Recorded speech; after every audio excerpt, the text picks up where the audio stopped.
Okay, so this video and the next video are not going to be anywhere near remotely good. Um, God, people, I don't even know where to begin. There were two major benefits at the beginning of June, and it took an awful lot out of me. I was not happy, damn sure wasn't healthy. I was in bad moods all the time, and so after the benefit, I just decided that I needed a break. So June 8th, before tonight, had been my last time in a bar. I'm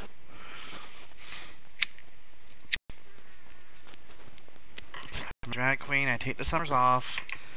I figured I could take some time off, leave the club scene for a while, just relax, have a chance to be me. Grow a goatee, because in the winter months I never have time to do that. Because I'm always shaving my face and my upper body to make myself look like a drag queen. And, sorry guys, I'm going to bring you closer for a little bit more intimacy. There, you're closer to me for more intimacy. Anyway, so my friend Jonathan, who's a local DJ, and I went swimming yesterday, and then, I invited him over when I got off work today. I was like, well, why don't you come over, we'll hang out, and if we feel up to it, we'll go out.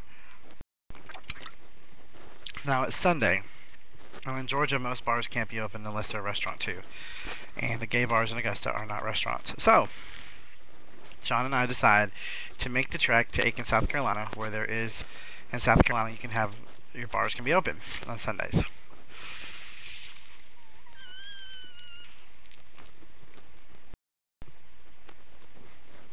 This is what I consider my home bar.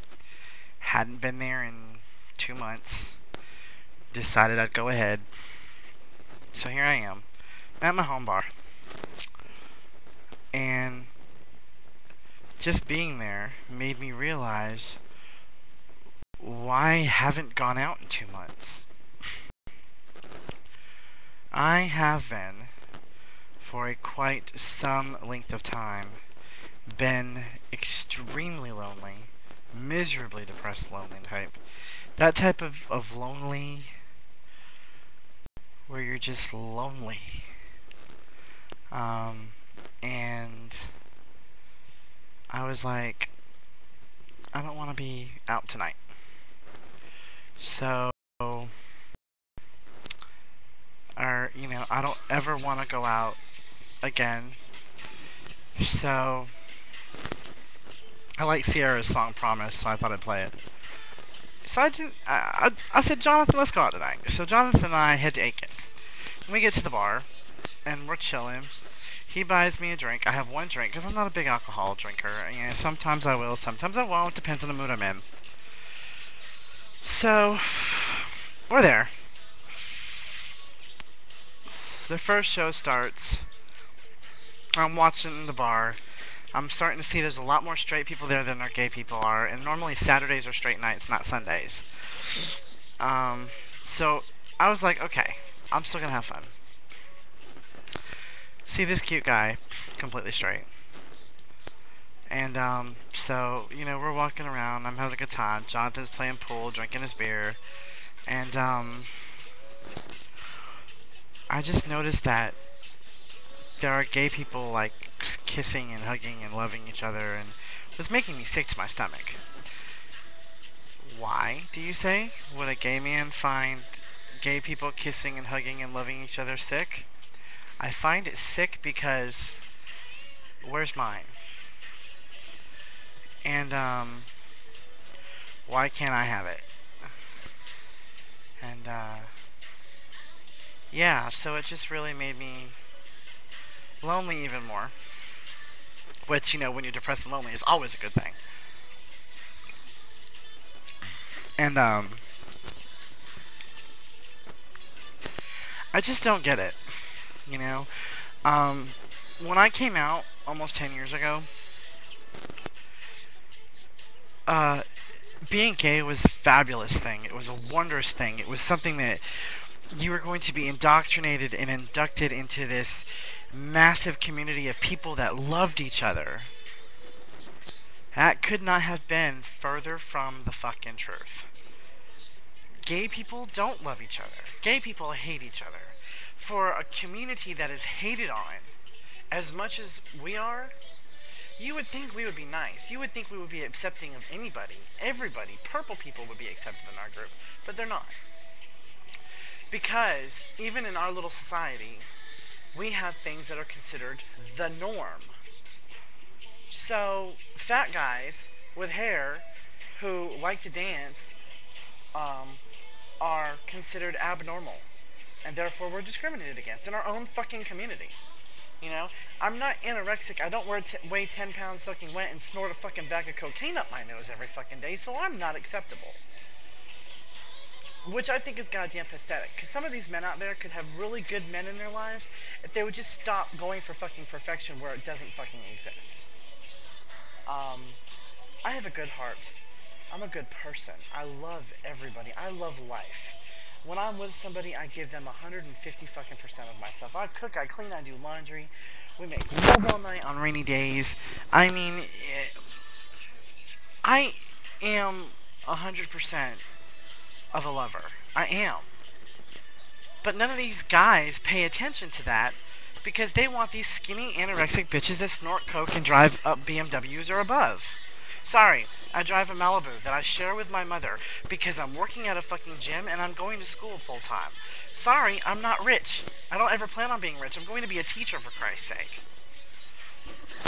This boy will never, ever, ever be rich. I don't want to be rich. I don't strive to be rich and famous. I don't strive to be the #1 drag queen. I don't strive to be I just want to be me.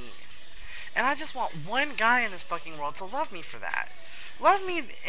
A cardboard box is home to me if I have somebody to love. You know, and it is an absolute shame that gay men, for the most part, not all of you out there, because I know there are some of you that, like, you know, don't look at all looks and everything, but, you know, I'm becoming jaded, and that is something I never wanted to become. Because once you become jaded as a fag, that's it. Your life's over. Forget it. Jaded fags go nowhere. They do nothing. They have no relationships. Nada. You know, jaded fags live with their dogs until they die, on a rocking chair, on a front porch with their fucking canes, talking about the good old days. I never, ever wanted to be a jaded fag, and that is exactly what I'm turning into. I'm gonna be 30 in January, and I'm turning into this bitch, for lack of better terminology. You know, I bury myself in books. I go to work, I come home. I'm starting to lose me, and there's gonna be nothing left of me.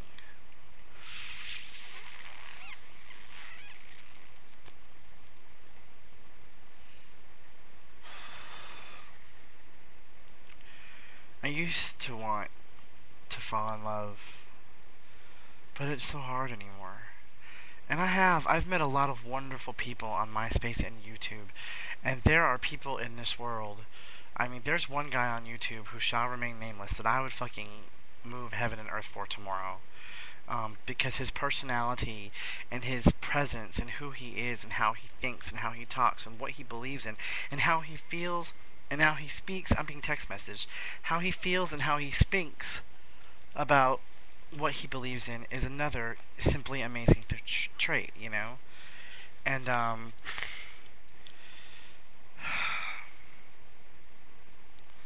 you know, I'm just you know, he's amazing. But he's fucking up the coast.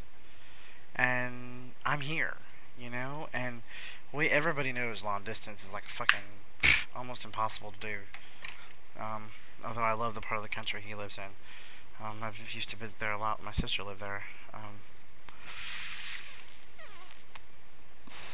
But part one's about to end. Sorry, I got a little emotional there, but as soon as it kicks me off, I'm going to start another video called part 2.